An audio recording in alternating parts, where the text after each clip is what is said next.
Hey guys, this is Scott here from Horse Racing Daily, and tonight we're going to go over Sole Volante and win the Tampa Bay Derby tomorrow.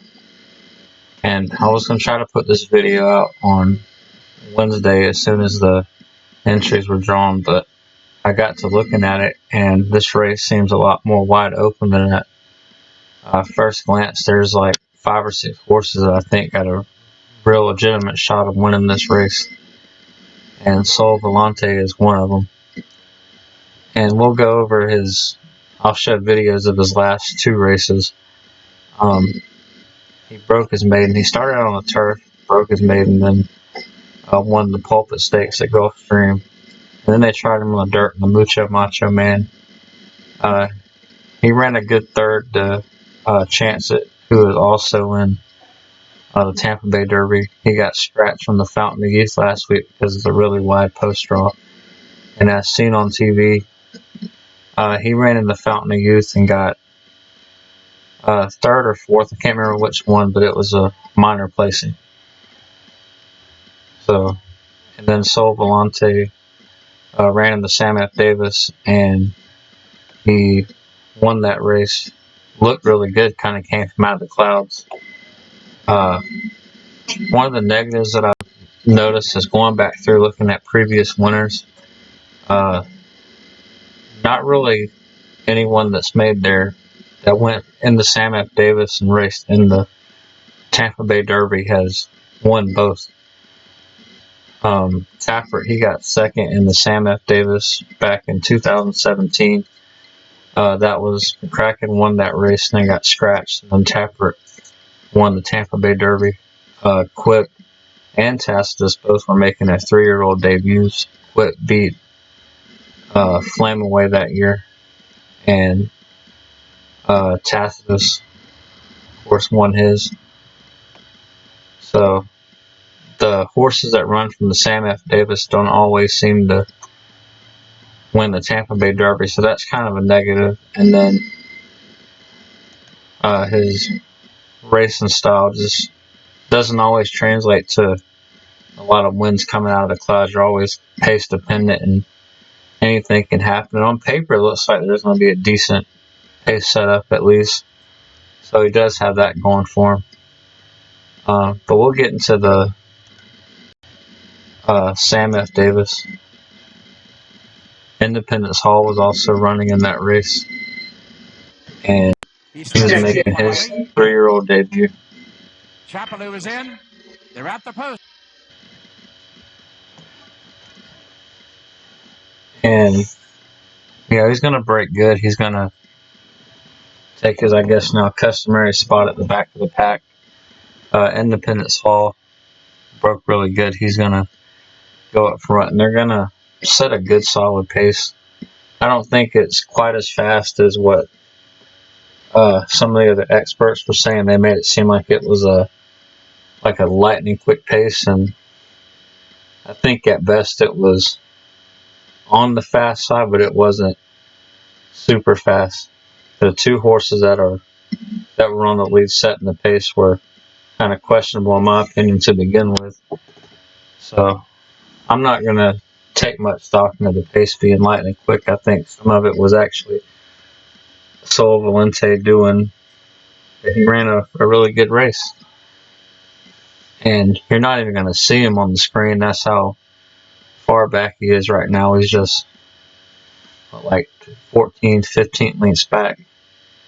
And you're going to see Independence Hall is going to start making a 3-wide move. He's going to come meet leaders and actually take over first. And then, there comes Sole Volante right behind him, full of run.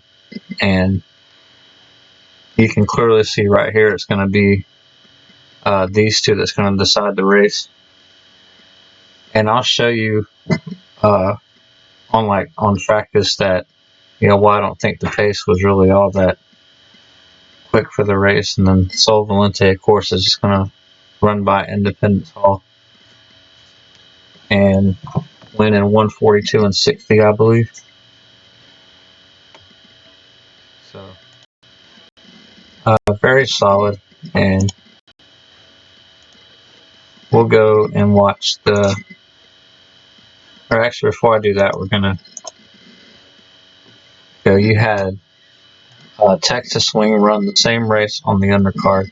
They ran a little bit different distance, 1 mile and 40 yards, and they ran 23:66, 47:50, 111:77, 137:29, 139:57. And when I watched the replay of that race, I didn't get the feeling that Texas Swing was going, like he was like being pressed to go all that hard. And the pace for this, they go about a second quicker. You see 23:34. They go 46:52, then it goes to 111:79, 136:49, 142:60. So I'll say a little like it was definitely a solid pace, but not like lightning fast like what some of these experts make it out to seem.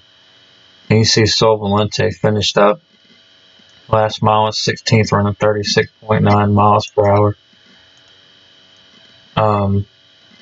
Then at the 3/4 to mile marker, ran 37.4. We'll go to Texas Swing, like as I also said, he's in the race 2 as one of the 3 Todd Pletcher horses. See, he ran 32.4 at the mile, and then he'll pick it back up a little bit and go to 35.6 for the mile and 40. So a little bit shorter distance than the mile and 16. And you can kind of see that Sole Volante was definitely moving faster. So I would say if you like him, go for him.